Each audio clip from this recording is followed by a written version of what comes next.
بتذاكر كويس وبتحل أسئلة كتير من كتاب واثنين وثلاثة، ولكن مع ذلك لما بتخش الامتحان بتلاحظ ان في أسئلة كتير انت مش عارف الحل بتاعها وما بتعرفش تقفل اي امتحان في حياتك. انا عندي الحل باذن الله، انزل وتعالى اقوله لك. السلام عليكم ورحمة الله وبركاته، معكم مستر محمد حسين، والنهارده هتكلم عن مشكلة كتير بتحصل مع الطلاب، وهي زي ما قلناها ان الحل الكتير مش هو الكفاية. اغلب الطلبه بتحل اسئله كتير وبتدخل دماغها اكبر كم من الافكار. دي حاجه كويسه طبعا ما نقدرش ننكرها، بس الاهم من الكلام ده كله وهو ازاي يعرف يحل.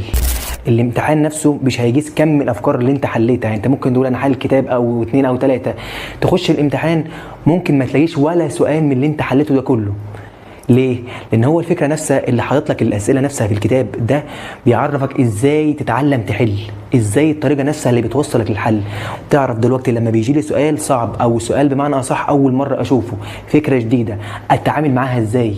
إيه المفاتيح اللي جوه السؤال اللي أنا لو مشيت وراها هقدر أوصل للحل خطوة ورا خطوة ورا خطوة؟ طيب أستخدم أنهي قانون؟ طب وليه القانون دوت؟ ليه ما استخدمش القانون دوت؟ فهو بمعنى أصح طريقة الحل، وإنك أنت تعرف تتعامل مع السؤال الجديد ده بالنسبه لي اهم من كم الافكار اللي انت تحلها وخلاص. والحمد لله ده اللي احنا شغالين بيه مع الطلبه الفتره اللي فاتت كلها، واغلب الطلبه اخذوا الدرجه النهائيه في العلوم، وفي طلبه كتير منهم طلعوا من اوائل المدرسه، وباقي الطلاب خدوا درجات كويسه جدا الحمد لله. يعني لو انت عاوز تعرف ازاي احنا بنطبق الكلام اللي انا قلته لك ده كله، اعمل متابعه علشان يوصل لك كل جديد. والسلام عليكم ورحمه الله وبركاته.